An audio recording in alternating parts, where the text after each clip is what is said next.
But அந்த 3-4 கான்ட்ராக்டர்ஸும் வந்து இப்படி தான் இருப்பாங்களான்னு சொல்ல முடியாது. இந்த கான்டெக்ட்ல என்ன ஆகுது, we will be இந்த மாதிரி கொடுக்குற பட்சத்தில் will be placed in the 1, 2, 3 stage. Of course the money is the one which is going to, they have their own choice. They can go choose for any brand they want. ஏன்னா நாங்கள் suggest பண்ணுற brand தான் அவங்க போகணும்னு அவசியம் கிடையாது. They have budget, they can go for any brand. மார்க்கெட்டில் எவ்வளோ பிராண்ட்ஸ் இருக்குது, அவங்க வந்து அப்ரிஷியேட் பண்ண காலங்களும் உண்டு. எனக்கு ரீசெண்டாக கூட ஒரு ப்ராஜெக்டில் நடந்துச்சு. ஒரு நைட்டு போகும்போது கம்ப்ளீட்டாக வந்து கேஆஸாக இருந்தது. இது இந்த முடியும். வணக்கம், என் பேர் ஜான் ஃப்ரெட்ரிக் ஃப்ரம் என்ஸ்லேட்டா இன்டீரியர்ஸ் அண்ட் மாடுலர் சொல்யூஷன்ஸ். இப்போது interior decoration step by step உங்கள்கிட்ட எக்ஸ்பிளைன் பண்ண போகிறேன். எப்படி நாங்கள் ஸ்டார்ட் பண்ணுவோம், எப்படி ஒவ்வொரு ஸ்டேஜும் மூவ் ஆகுது. எண்ட் ஆஃப் த டே திடீர்னு வந்து உங்களுக்கு ஆஃபீஸ் ஸ்பேஸோ அல்லது ரெசிடென்ஷியல் ஸ்பேஸோ முடிஞ்சு அந்த ஒரு கிரகப்பிரவேச நாள் வர்றது அல்லது இனாக்ரேஷன் நாள் வரும்போது, ஒருவேளை ஆரம்பத்தில் பார்க்குறவங்க அன்றைக்கி ஒருவேளை 30 days ப்ராஜெக்ட்னு வச்சுக்கோங்க.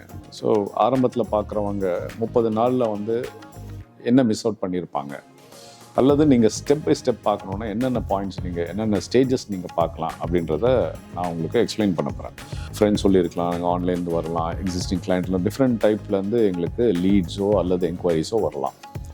ஸோ அப்படி வரும்பொழுது இப்போ நீங்கள் எங்களை கால் பண்ணுறீங்கன்னா உடனே வந்து நாங்கள் அந்த ஸ்பேஸ்னுடைய சைஸஸ் என்னென்னு கேட்போம். சார் எத்தனை ஸ்கொயர் ஃபீட் ஆஃப் வீடு சார், டபுள் பெட்ரூமா சிங்கிள் பெட்ரூமா, ஆஃபீஸ் இருந்தால் எத்தனை ஸ்கொயர் ஃபீட்டு. ஸோ அடுத்த கொஸ்டின் வந்து நீங்கள் என்ன மாதிரி ஃபினிஷஸ் எதிர்பார்க்குறீங்க. ஏன்னா நாங்கள் பட்ஜெட்டிங் இதெல்லாம் எடுக்கணும் இல்லையா, சில இன்புட்ஸ், சில கீ கொஸ்டின்ஸ் எல்லாம் இருக்கும். ஸோ என்ன டைம் ஃப்ரேம் என்ன அப்படின்னு கேட்போம்.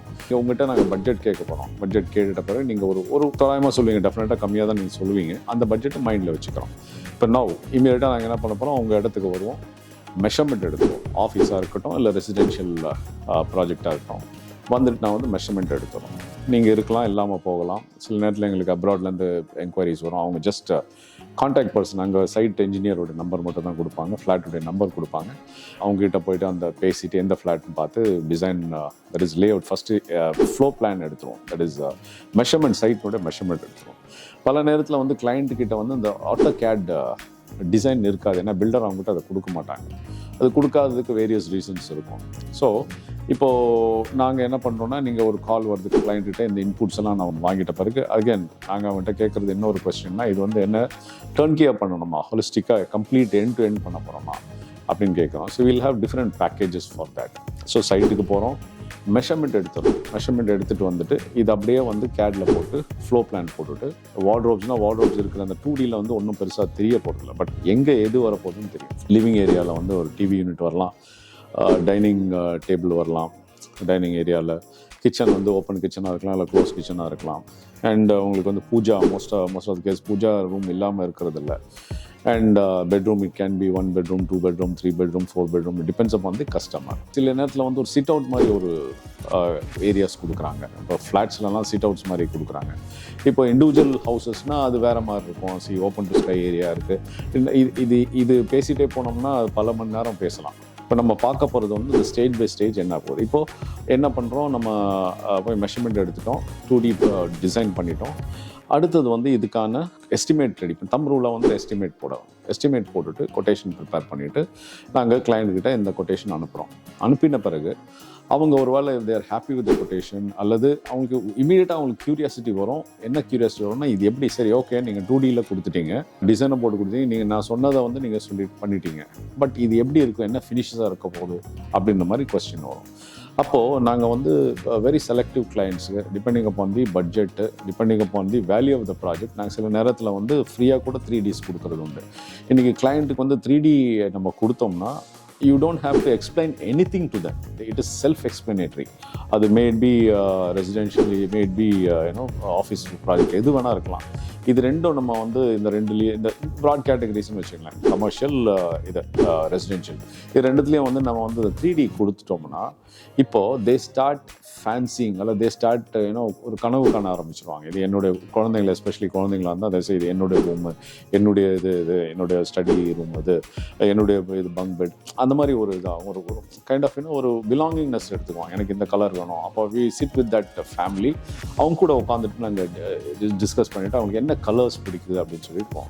சில நேரத்தில் வந்து என்ன ஆகும்னா, அவங்க காக்கரி புக்குன்னு சில டைம் கலர்ஸில் வருவாங்க, பிகாஸ் அது எங்கன்னா பார்த்துருப்பாங்க. But we tell them as professionals we tell them that இது மாதிரிலாம் நீங்கள் போனீங்கன்னா வந்து ரொம்ப மொனாட்னஸ் ஆகிடும். கொஞ்சம் ஒரு 2 years 3 years கழிச்சு பார்த்தீங்கன்னா இது ரொம்ப டூ மச் ஆஃப் மொனாட்னியாக இருக்கும். அண்ட் இது கான்டெம்பரரியாக இருக்காது. ஏன்னா அவங்க கான் ஆல் தோஸ் டேஸ் ஒரு ரெட் கலர் அடிக்கிறது, ஆரஞ்சு கலர் அடிக்கிறது, க்ரீன் கலர் அடிக்கிறது, பிங்க் கலர் அடிக்கிறது ஒரு வாலில், இதெல்லாம் போயிடுச்சு. இப்போ அதெல்லாம் வந்து it's been replace by other materials. இன்றைக்கி எக்கச்சக்கமான சிந்தட்டிக் மெட்டீரியல்ஸ் மார்க்கெட்டில் வந்துச்சு. ஸோ அவங்க மைண்டில் இருக்கிறது என்னென்னா இந்த மாதிரி தான் அப்படின்னு சொல்லிட்டு எங்கேயோ பார்த்துருப்பாங்க. But there are lot of substitutes today available. அதை விட எக்ஸலண்ட் ஃபினிஷஸ் கொடுக்கும். அண்ட் அந்த ஸ்டைல் என்ன மிஞ்சி போனால் ஒரு 10% 20% டிஃப்ரென்ஸ், காஸ்ட் டிஃப்ரென்ஸ் இருக்கலாம். But end of the day this will be new product. ஏன்னா அதெல்லாம் எங்கேயோ பார்த்தது தானே, எங்கேயோ பார்த்துருக்காங்க, அது மைண்டில் உட்காந்துருக்கு. அந்த உட்காந்ததை வந்து நீங்கள் அவங்க கேட்குறாங்க. சில நேரத்தில் வந்து கிளைண்ட்டுக்கிட்ட வந்து காசு இருக்கும், பட் நீங்கள் எக்ஸ்பிளைன் பண்ணிங்கன்னா they are ready to spend that money on that. இந்த நேரத்தில் சில கான்ட்ராக்ட் வந்து சொல்ல மாட்டாங்க, இந்த மாதிரி திங்ஸ் எல்லாம் இருக்குது அப்படின்னு அவங்க சொல்ல மாட்டாங்க. ஏன்னா அது ரிஸ்க் எடுக்கணுமே அப்படின்னு யோசிப்பாங்க. அதுக்கு பதில் வந்து நாங்கள் என்ன பண்ணுவோம்னா will give them this many options. இவ்வளோ ஆப்ஷன்ஸ் இருக்குது மார்க்கெட்டில், இத்தனை இருக்குது. நீங்கள் வால்பேப்பர் போடலாம், சிந்தட்டிக் மெட்டீரியல் வால் பேனலிங் போடலாம், எவ்வளோ பொருட்கள் இருக்குது. அதுக்கு ஈக்குவல் பெயிண்டிங் போனீங்கன்னா பெயிண்டிங்கில் எவ்வளோ ரேஞ்சஸ் இருக்குது. ஸோ இதெல்லாம் இத்தனை ரேஞ்சஸ்லாம் இருக்குதுன்னு சொல்லிட்டு நான் வந்து அவங்களுக்கு எக்ஸ்பிளைன் பண்ணுறது உண்டு. அந்த எக்ஸ்பிளனேஷனில் if they are convinced then we go to the actual real productivity. So அந்த பேசிஸில் வந்து அவங்களுக்கு complete knowledge of that product வந்து இப்போ என்ன ஆயிடுச்சு, it's like showing the baby face. Scan பண்ணும்போது பேபி ஃபேஸ் காமிக்கிறாங்க இப்போ ரீசெண்டாக, பட் நாட் தி செக்ஸ்ன்னு வச்சிங்களேன். பேபி ஃபேஸ் காமிக்கும் போது என்ன ஆகுதுன்னா யூ கெட் தட் கியூரியஸ், எப்படா நமக்கு வரப்போகுது இந்த குழந்தை, எப்படா அழகாக இருக்க குழந்தை, அந்த மாதிரி ஒரு விஷுவலைஸ் பண்ண ஆரம்பிச்சிடும். அது start enjoying that fancying, they'll be waiting for that moment. Actually that is a trick of the trade. நாங்கள் we create that and give them that feel and that சில நேரத்தில் ஃப்ரீயாக கூட கொடுக்கறது உண்டு. அது என்ன ஆகுதுன்னா that will create that curiosity. எங்ககிட்ட இன்னும் கிட்ட வர்றதுக்கான மோர் சான்ஸ். ஏன்னா எங்ககிட்ட பிச் பண்ணுற மாதிரி எங்ககிட்ட பேசிகிட்டு இருக்க மாதிரியே வந்து they can when talk to 3-4 contractors. But அந்த 3-4 கான்ட்ராக்டர்ஸும் வந்து இப்படி தான் இருப்பாங்களான்னு சொல்ல முடியாது. இந்த கான்டெக்ஸ்ட்ல என்ன ஆகுது, we will be இந்த மாதிரி கொடுக்குற பட்சத்தில் will be placed in the 1 2 3 stage. Of course the money is the one which is going to decide the contract வச்சுங்களேன். பட் அவங்க அந்த ஸ்டேஜ்லேயும் வந்து இவங்க ஜட்ஜ் பண்ணிவிடுவாங்க, இவங்க ரியல் ப்ரொஃபஷனல்ஸா இல்லை இவங்க வந்து ஏதாவது சும்மா கற்றுக்குட்டியா அப்படின்னு தெரிஞ்சிடும். அந்த ஒரு presentation we have different format for the presentation. அந்த ஒவ்வொரு ப்ரெசன்டேஷன்லையும் கோட் கொடுக்கும் போதும் கூட என்ன பண்ணுவோம்னா அந்த முடிஞ்ச அளவுக்கு அந்த இமேஜஸ் அதில் வச்சுருவோம். ஸோ தட் உங்களுக்கு எதுக்கு சில நேரத்தில் வந்து நீங்கள் நான் டெக்னிக்கலாக இருக்கலாம், கிளைண்ட்ஸ் வந்து நான் டெக்னிக்கல். அப்போ அவங்களுக்கு வந்து டிசைன்ஸ் ஒரு ஃபர்னிச்சர் என்ன ஃபர்னிச்சர் நீங்கள் போடலாம், ஒரு ட்ரெஸ்ஸிங் டேபிள் போடலாம், பட் அந்த ட்ரெஸ்ஸிங் டேபிள் என்ன டிசைன் உங்களுக்கு தெரியாது. It can be dining table, can be a dining chair. So different thing office கான்டெக்ட்டில் நிறைய விஷயங்கள், ஒர்க் ஸ்டேஷன்ஸ் இருக்குது. ஸோ இதெல்லாம் வந்து என்னன்றது உங்களுக்கு தெரியறதுக்கு சான்ஸ் இல்லை. அதனால் நாங்கள் என்ன பண்ணுவோம், இந்த பிஓக்கிலே அந்த பில் ஆஃப் குவான்டிட்டிலே இந்த இமேஜஸ்லாம் வச்சு உங்களுக்கான குவான்டிட்டி அண்ட் தி ரேட்ஸும் போட்டு end of the day you will get that complete cost of the project plus the taxes. So delivery ஷெட்யூலும் அதிலே எங்களோட கோர்ட்டில் என்ன ஆகிடும், டெலிவரி ஷெட்யூலும் கொடுத்துருவோம். இந்த நாளுக்குள்ளே முடிஞ்சிடும், டைம் லைன் கொடுத்துருவோம். இந்த பேராமீட்டர்ஸ் இப்போ நான் ஹோலிஸ்டிக்காக தட் இஸ் டர்ன்கியாக பண்ணும்பொழுது எல்லாமே எங்கள் கண்ட்ரோலில் இருக்குது. எல்லாமே நாங்கள் எங்களால் மூவ் பண்ண முடியும். ஏன்னா எல்லா டீமும் எங்கள் கூட தான் இருக்க போகிறாங்க. So we can push the project and do it. அது டர்ன்கி இன்டீரியர்ஸில் வந்து அது ரொம்ப ரொம்ப யூஸ்ஃபுல்லாக இருக்கும். ஸோ இது பண்ணியாச்சு. தென் எக்ஸிக்யூஷன் ஸ்டேஜ் வரும். எக்ஸிக்யூஷன் ஸ்டேஜில் வந்து we have different time frame. இந்த டைம் ஃப்ரேம்குள்ளே நாங்கள் சொல்கிறோம், இந்த டைம் ஃப்ரேமில் இது வரும், இந்த டைம் ஃப்ரேமில் இது வரும், இந்த டைம் ஃப்ரேமில். சில நேரத்தில் வந்து இப்போ ஆக்சசரிஸ் எல்லாம் வந்து நீங்களே வாங்கி கொடுத்துருங்க. Because that is the one is going to shoot up the cost. அதுக்கு தனி பட்ஜெட்டிங் கொடுத்துருவோம் ஆக்சசரிஸ்க்குனா இந்த மாதிரி ஒரு ரெசிடென்ஷியல் கான்டெக்ஸ்ட்டில். ஸோ அதில் வந்து அவங்க they have their own choice. They can go choose for any brand they want. ஏன்னா நாங்கள் சஜஸ்ட் பண்ணுற பிராண்டு தான் அவங்க போகணும்னு அவசியம் கிடையாது. They have budget, they can go for any brand. மார்க்கெட்டில் எவ்வளோ பிராண்ட்ஸ் இருக்குது. நீங்கள் என்ன ஸ்லாபில் என்ன ஃப்ரேமில் நீங்கள் தட் இஸ் என்ன ப்ரைஸ் டேக்கில் நீங்கள் வாங்கணுன்றது உங்கள் கையில் இருக்குது. ஸோ இது என்ன பண்ணுறோம், இது முடித்த பிறகு execution starts. Stage by stage நாங்கள் வந்து ஃபோட்டோஸ் கொடுக்குறோம். ஸ்டேஜ் பை ஸ்டேஜில் வந்து நாங்கள் ப்ராக்ரஸ் ஆஃப் தி ஒர்க் காமிக்கிறோம். அண்ட் நீங்கள் சூஸ் பண்ண மெட்டீரியல் தான் அங்கே வந்துருக்குன்றது அதை காமிக்கிறோம். And every day activities will be noticed. And அந்த ட்ரான்சிஷன் வில் பி கம்ப்ளீட். ஏன்னா ஆரம்பிக்கும் போது சில நேரத்தில் என்ன ஆகும்னா நான் நிறைய கஸ்டமர்ஸ் எங்களுக்கு சொல்லுவாங்க, ஆரம்பிக்கும் போது ரொம்ப ஃபாஸ்ட்டாக போச்சு, என்ன சார் இப்போ ரொம்ப ஸ்லோவாக போகுதுன்னா அப்படி தான் இருக்கும். அதே மாதிரி எண்டும் வந்து ஸ்லோவாக போகும். ஏன்னா எண்ட் ஆக கொஞ்சம் போக it is only finishing work. It is not the main primary work. Finishing work உங்களுக்கு கண்ணுக்கு தெரியாது ஒவ்வொரு ஸ்டைலும் போகும்போது ஃபினிஷிங் ஒர்க்.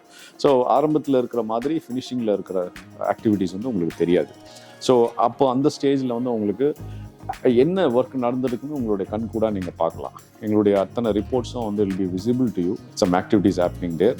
அதை பேஸ் பண்ணி நீங்கள் you can progress and you can set time frame. ஏன்னா இன்றைக்கி வந்து காசு சம்பாதிச்சிடலாம், ஆனால் நேரம் சம்பாதிக்க முடியாது. எவ்வளோ கோடி கொடுத்தாலும் வந்து நேரம் டைம் கான் பி பாட். ஸோ அந்த வேல்யூ எங்களுக்கு நிச்சயமாக எங்களுக்கு தெரியும். அந்த வேல்யூ தெரிஞ்சதுனால நாங்கள் எவ்ரி ஸ்டேஜ் வி டேக். உங்கள்கிட்ட சொன்ன ஸ்டேஜில் it can be 1 or 2 days plus or minus. இது வந்து நிறைய பேராமீட்டர்ஸ் இருக்குது. I can it's not a rocket launch. நான் இந்த டைமுக்குள்ளே போய் சேரும்ன்ற மாதிரிலாம் சொல்ல முடியாது. நிறைய எக்ஸ்டர்னல் எலிமெண்ட் இன்வால்வ். அந்த எக்ஸ்டர்னல் எலிமெண்ட்டில் you will be inform that இதுதான் நடக்குது அப்படின்னு சொல்லிட்டு தென் அந்த பேசிஸில் தென் ஒவ்வொரு ஸ்டேஜாக வந்து போயிட்டே இருக்கும். End of the day entire thing finish ஆகி அந்த ஆக்சுவலாக சைட்டில் பார்த்தீங்கன்னா வந்து கடைசி ஒரு 3 நாள் தான் என்ன தான் பிளான் பண்ணாலும் கடைசி அந்த 4 நாள் ஆக்டிவிட்டி தான் கம்ப்ளீட் லைஃப் சேஞ்ச், கம்ப்ளீட் ஒரு டர்ன் ஓவராக இருக்கும். ஒரு 4 நாள் முன்னாடி பார்த்துட்டு போனவங்க நிச்சயமாக இவங்க இனாகரேஷன் பண்ணி கொடுக்க மாட்டாங்க, சான்ஸே இல்லை அப்படின்னு நினச்சிட்டு போனவங்களாம் அடுத்த நாள் காலையில் வந்து சர்ப்ரைஸ் ஆகி அவங்க வந்து அப்ரிஷியேட் பண்ண காலங்களும் உண்டு. எனக்கு ரீசெண்டாக கூட ஒரு ப்ராஜெக்டில் நடந்துச்சு. ஒரு நைட்டு போகும்போது கம்ப்ளீட்டாக வந்து கேஆஸாக இருந்தது. இது இந்த முடியுமா சார் பக்குன்னு அடிச்சு நைட்டெல்லாம் ஃபோன் பண்ணி கேட்டுங்க, சார் ஒன்றும் ப்ராப்ளம் இல்லை, நீங்கள் காலையில் வந்து பாருங்கள், உங்களுக்கு காலையில் எப்படி இருக்குன்னு நீங்கள் பார்த்துட்டு நீங்கள் சொல்லுங்கள் சார் அப்படின்ட்டு. So overnight people all state back. எங்கள் எல்லா ஒர்க்கும் முடிச்சு காலையில் வந்து பாருங்கள், இட்ஸ் பயங்கர ஷாக்கர். அவங்க வந்து பேச்சுக்கு இதுதான் சொல்லியிருந்தாங்க, சார் இது நினச்சி கூட பார்க்கல இப்படி ஒரு ஃபினிஷ் வரும்னு சொல்லிட்டு. எங்களுக்கு ஒரு நம்பிக்கையே கிடையாது, பட் எண்ட் ஆஃப் த டே நீங்கள் இது கொடுத்துருக்கீங்க சார், ரொம்ப நன்றி அப்படின்னு சொல்லிட்டு அவங்க ஃப்ரெண்ட்ஸ் எல்லாம் இன்ட்ரடியூஸ் பண்ணாங்க. ஏன்னா அவங்க எங்களுக்கு காம்ப்ளிமெண்ட்ஸ் எல்லாம் கூட கொடுத்து அனுப்பிச்சாங்க. இது மாதிரி பல இன்ஸ்டன்ஸ் நடந்திருக்கு எங்களுடைய எக்ஸ்பீரியன்ஸில். இது மாதிரி இன்னும் நிறைய விஷயங்கள் இருக்குது, அது பேசிகிட்டே போகலாம். இந்த எபிசோடில் வந்து இதோட நான் முடிச்சுக்கிறேன். வணக்கம்.